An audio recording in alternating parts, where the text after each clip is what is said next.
Everyone, welcome back. I finished work early tonight, so I'm going to turn on Netflix. I'm about to check out the new Netflix movie Stowaway.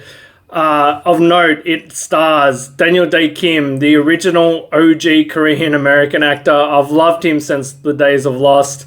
It's also got Anna Kendrick and also fellow Australian Toni Collette.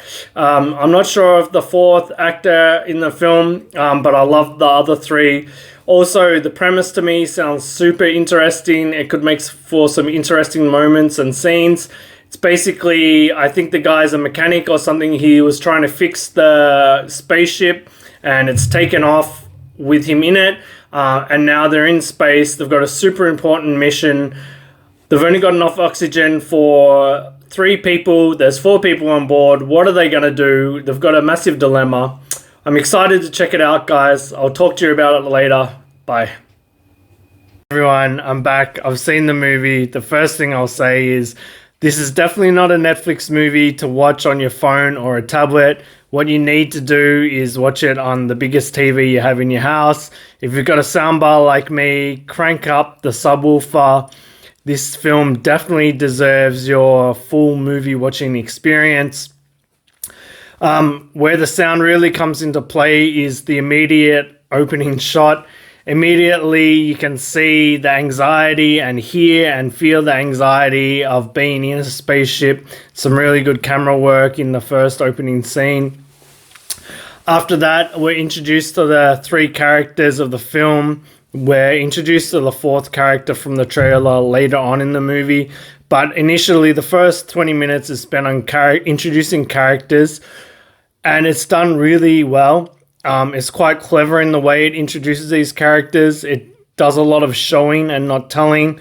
Also, there's no exposition dumps.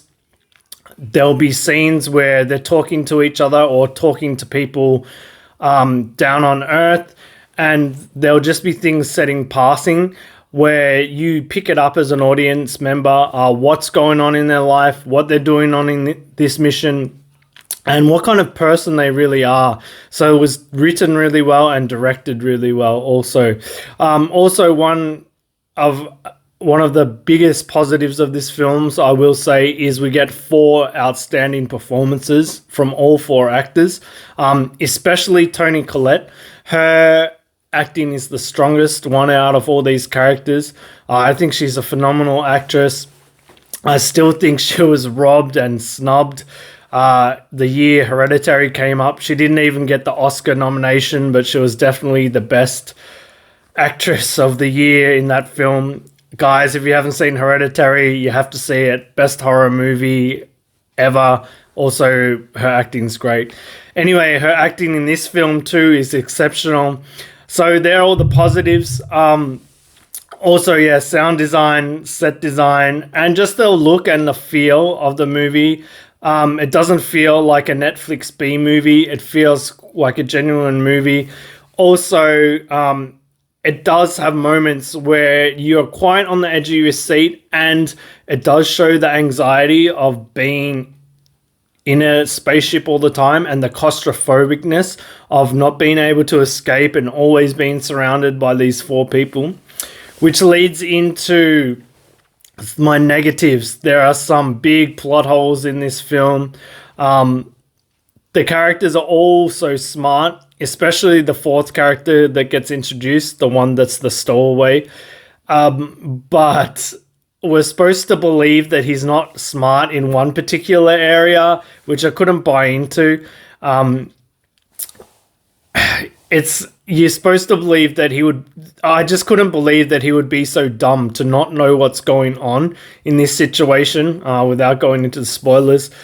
Also, another big plot hole is that there's all these problems going on, all the conflict in the movie, and it could be resolved if the characters would just actually ask, or they would know information if they just asked another character what was going on, but they just never seemed to get around to it.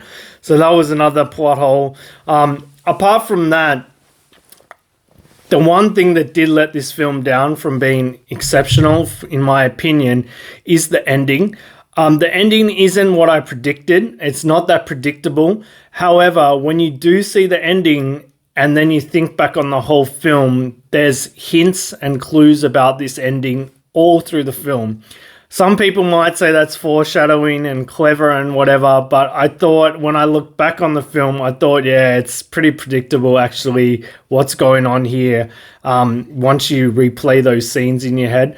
So that was one negative of the film. However, overall, I would say those negatives don't detract from the experience I had tonight. I thought it was actually quite a good movie experience. I had quite a lot of fun. What I will say also, it really drew me in. When I watch movies at home, I sometimes get a little distracted. Like when you're at the cinema, you get drawn into the movie. At home, it can be a little bit different unless the movie's good. I did get extremely drawn into this film. I didn't even check my phone once in the 2-hour runtime, which for me is quite amazing. Probably for you guys too. Also, the director, he's not a big name director, but he's good with he does some really good scenes, gets some good performances, and some shots where he pans in and out and tells the cinematographer to go here and then quickly capture this emotion here. It was quite skilled and done quite well. What my final recommendation on this film is, it's not the upper echelon of Netflix films. There's only about 3 or 4 of those Netflix originals that I'll say are upper echelon must-sees. I won't say this is a must-see. However, I will say that is a really good movie. And it's definitely worth your next viewing on Netflix. Like, you can watch it this weekend. But I wouldn't say to someone, hey, you have to see this movie. I can't believe you haven't seen it. You must see it. What I will say, guys, is watch it this weekend. You'll definitely have a great experience. Don't expect it to be the best movie you've seen, but it is a good Netflix original. All right, guys. Thanks for listening to the review. Again, guys, if you made it this far, please hit the like button. I get a lot of views. I'm not seeming to get that many likes. Please press the like button. It helps me out a lot. Also, guys, if you like what I'm doing and you like what I talk about, please subscribe. A subscription really helps me out too. And guys, I love talking to you guys in the comments about movies. Also, if you didn't agree with some part of the film that I thought, or you had a different opinion, let me know. Let's talk about it in the comments, guys. I'll see you in my next review. Goodbye.